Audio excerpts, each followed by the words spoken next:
হ্যাঁ ভাই, পেছন দিক থেকে। আপনি দাঁড়িয়ে প্রশ্ন করবেন। Thank you. সালাম আলাইকুম আর রহমতুল্লাহ বারাকাতুহু। ভাই, এটা ওই প্রশ্নেরই মতো। আসলে আমি চ্যাট করছিলাম সাইটে আর রিলিজন রুমে। আর বুঝলেন কিনা, একজন আমাকে জিজ্ঞেস করলো, ঈশ্বর সম্পর্কে তোমার ধারণা কি? যেই আমি বলেছি যে ঈশ্বরের শুরুও নেই শেষ নেই, তখন তারা বলতে শুরু করলো যে জিনিসের শুরুও নেই শেষও নেই, তার মানে সে জিনিসের কোনো অস্তিত্বও নেই। অতএব এটাই কি একমাত্র উপায় প্রমাণ করার? একমাত্র কে হতে পারে যাকে বলে সৃষ্টিকর্তা? এ ব্যাপারে প্রমাণ করার আর কোনো উপায় আছে কি, যে আল্লাহ সুবহানাহু ওয়া তাআলার কোনো শুরুও নেই আর শেষও নেই? ভাই প্রশ্ন করলেন যে একজন নাস্তিকের কাছে আল্লাহ তাআলা সম্পর্কে বলার সময় আপনি বলেছিলেন আল্লাহ একজন, তার কোনো শুরু নেই, কোনো শেষও নেই। সে বলল যার শুরু বা শেষ নেই তার তো কোনো অস্তিত্বই নেই। এটা সৃষ্টি করা জিনিসের ক্ষেত্রে খুবই সত্যি কথা। যেটা সৃষ্টি করা হয়েছে তার একটা শুরু থাকবে আর একটা শেষও থাকবে, কিন্তু যাকে সৃষ্টি করা হয়নি তার শুরু থাকবে না। আল্লাহ তাআলাকে সৃষ্টি করা হয়নি। আল্লাহ তাআলা বাদে মহাবিশ্বের সবকিছুর একটা শুরু আছে, শেষও আছে। শুধু আল্লাহ একমাত্র ব্যতিক্রম, কারণ তিনি স্রষ্টা, তিনি সৃষ্টি নন। তাহলে আমি আপনার সঙ্গে একমত, সৃষ্টি করা কোনো কিছু নিয়ে বললে সে নাস্তিকের কথাটা ঠিক আছে। সৃষ্ট জিনিসের একটা শুরু থাকবে, কিন্তু আল্লাহকে সৃষ্টি করা হয়নি। যেহেতু তাকে সৃষ্টি করা হয়নি, তার কোনো শুরু নেই, কোনো শেষও নেই। আমি যে যুক্তিটা ব্যবহার করি সেটাই সবচেয়ে সেফ আর সায়েন্টিফিক। মানুষ অন্যভাবে যুক্তি দেখাতে গিয়ে বলে যে সবকিছুর একটা স্রষ্টা আছে, সূর্যের স্রষ্টা আছে, চাঁদের স্রষ্টা আছে, আমাদের স্রষ্টা আছে। একজন স্রষ্টা অবশ্যই থাকবেন, এই স্রষ্টাকে আল্লাহ। তখন পাল্টা প্রশ্ন শুনবেন, সবাই যদি সৃষ্টি হয়ে থাকে তাহলে আল্লাহকে সৃষ্টি করেছে কে? ব্যাস শেষ। সেজন্য আমি কখনোই বলি না যে সবকিছুরই স্রষ্টা আছে। সেই নাস্তিকই আমাকে বলবে, যে প্রথম এর মেকানিজম বলতে পারবে সে এটা স্রষ্টা। আমি বলবো না যে সবকিছুরই স্রষ্টা আছে। এখানে আমি আমার নিজের বলা যুক্তিতে আটকে যাব না। মানুষ অনেক সময় নিজের বলা যুক্তিতে ফেঁসে যায়। এখানে আমি সেফে আছি। আমি বলেছি সৃষ্টি করা সকল জিনিসের একজন স্রষ্টা থাকে। যখনই বলবেন সবকিছুরই স্রষ্টা আছে, তখনই ফাঁদে পড়বেন। তারা বলবে ঈশ্বরকে কে বানিয়েছে। যদি আমাকে বলে কে ঈশ্বরকে বানিয়েছে, তখন আমি বলবো ব্যাপারটা অনেকটা এরকম যে আমার এক বন্ধু, তার ভাই জ্যাক হাসপাতালে ভর্তি হয়েছে। সে একটা সন্তানের জন্ম দিল। আপনি কি বলতে পারবেন বাচ্চাটা ছেলে না মেয়ে? ছেলে না মেয়ে? জ্যাক একজন পুরুষ, সে সন্তান জন্ম দিতে পারবে না। ছেলে বা মেয়ে তো অনেক পরের কথা। প্রশ্নটাই হচ্ছে অযৌক্তিক। একজন পুরুষ কিভাবে সন্তানের জন্ম দিতে পারে? মহিলারও জন্ম দেবে। একইভাবে ঈশ্বরকে সৃষ্টি করা হয়নি, তাহলে তার স্রষ্টাকে? প্রশ্নটাই অযৌক্তিক।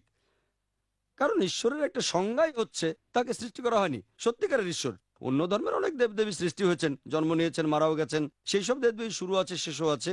সত্যিকারের ঈশ্বর আল্লাহ তাআলা, আল্লাহ, তার কোনো শুরু নেই, শেষও নেই। আশা করি উত্তরটা পেয়েছেন। এবারের প্রশ্ন করবেন মহিলাদের মধ্যে থেকে। আসসালামু আলাইকুম। গত কয়েক বছর ধরে দেখছি আপনি ইন্ডিয়ার বিভিন্ন ধর্মীয় ব্যক্তিত্বের সাথে মতবিনিময় বা আলোচনা করেছেন। কিছুদিন আগেও এরকম করলেন। আমরা কি কিছুদিনের মধ্যে আবার আপনাকে এরকম আলোচনায় দেখতে পাবো? বোন প্রশ্ন করলেন যে আমি গত কয়েক বছরে বেশ কিছু ধর্মীয় ব্যক্তিত্বের সাথে মতবিনিময় করেছি, এরকম আরো আলোচনায় আমাকে দেখা যাবে কিনা। এ ধরনের মতবিনিময় অনুষ্ঠানের ক্ষেত্রে আমি সবসময় বলে থাকি, যদি সেই লোক আসলে যোগ্য হয়ে থাকে, যেমন অনেক অনুসারী, এটা অবশ্যই যোগ্যতা। অনেকে আমার সাথে বিতর্ক করতে চায়, তারা আসলে আমার সাথে বিতর্ক করে সামান্য কিছুটা খ্যাতি চায়, সেটা আবার আমি চাই না। কেউ মতবিনিময় করতে চাইলে আমার শর্ত হলো তাকে বিখ্যাত হতে হবে বা অনুসারী থাকতে হবে। যদি কোনো লোক কথা বলে 10,000 মানুষকে আকৃষ্ট করতে পারে, তার সাথে মতবিনিময় করা যায়। যেমন শ্রী শ্রী রবিশঙ্কর, ওনার হাজার হাজার অনুসারী আছে, ওনার সাথে আলোচনা করা যায়, উনি বিখ্যাত। কিন্তু যে সেরকম বিখ্যাত না, যার কোনো অনুসারী নেই, তার সাথে আলোচনা করা মানে আমার সময় নষ্ট করা। ভবিষ্যতে যদি এরকম কাউকে পায় যার অনেক অনুসারী আছে, তাহলে ইনশাল্লাহ আলোচনা করব। আর এরকম একটা আলোচনা অনুষ্ঠানের কথা ছিল আগামী 3রা ফেব্রুয়ারি দালাই লামার সাথে। তবে দুদিন আগে সেটা ক্যান্সেল করা হয়েছে, আর কবে হবে জানি না। দুবাইতে হওয়ার কথা। দুবাইয়ের শাসক শেখ মোহাম্মদ ওনাকে আমন্ত্রণ জানিয়েছিলেন। দালাই লামা বলেছিলেন উনি কোনো মুসলিম বিশেষজ্ঞের সাথে মতবিনিময় করতে চান। তখন শেখ বললেন কার সাথে আলোচনা করা যায়। ওনার লোকজন আমাদের সাথে যোগাযোগ করলো যে আমি দালাই লামার সাথে মতবিনিময়ে আগ্রহী কি না। আমি বললাম কোনো সমস্যা নেই।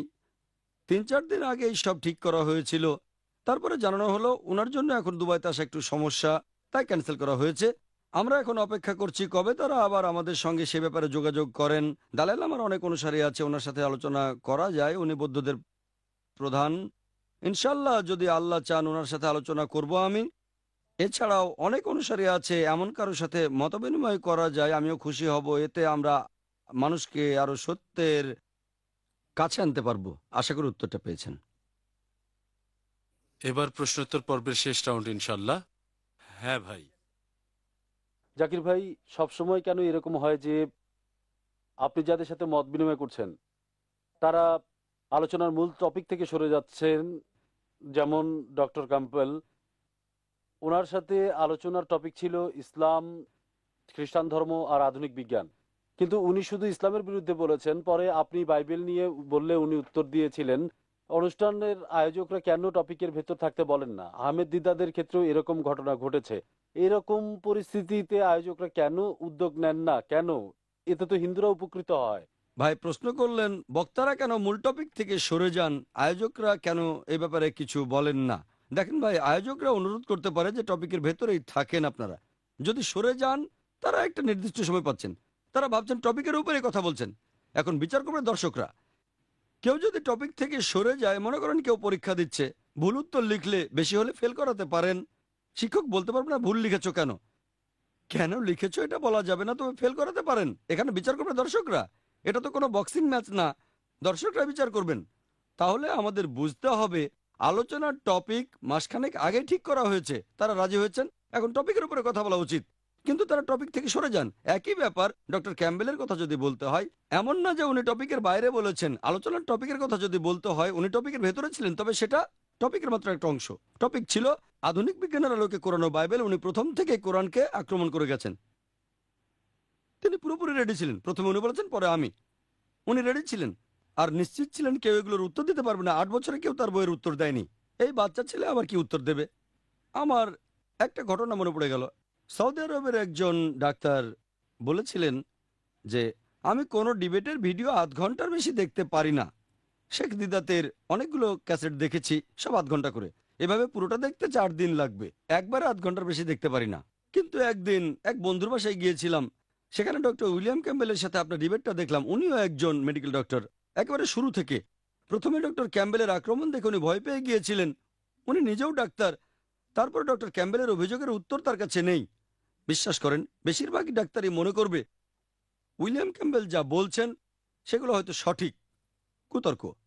বুঝলেন? জানলে অবশ্য আলাদা কথা। ডাক্তার হয়ে উনি ভয় পেয়ে গেলেন যে কোরআনে তাহলে ভুল কথা বলা হয়েছে। ডক্টর ক্যাম্বেল রেফারেন্সও দিয়েছেন। এরপর যখন আমি এলাম, উনি ভাবলেন যে এবার সব শেষ। এত বড় একজন লোক কোরআনের বিরুদ্ধে বলেছে, আর এই বাচ্চা কি উত্তর দিতে আসছে। তিনি ভাবলেন এটা হয়তো খ্রিস্টান মিশনারিরা প্ল্যান করে করেছে, হয়তো এই ছেলেটাকে স্টেজে আসার জন্য কিছু টাকাও দেওয়া হয়েছে। তবে আলহামদুলিল্লাহ পুরো ডিবেটটা দেখে উনি মুগ্ধ হয়ে গেলেন। তারপর বললেন আমি ডক্টর জাকির নায়েকের সাথে দেখা করব। উনি নিজেও একজন ডাক্তার, তারপর সৌদি আরবিও জানেন, ইসলাম সম্পর্কেও জানেন।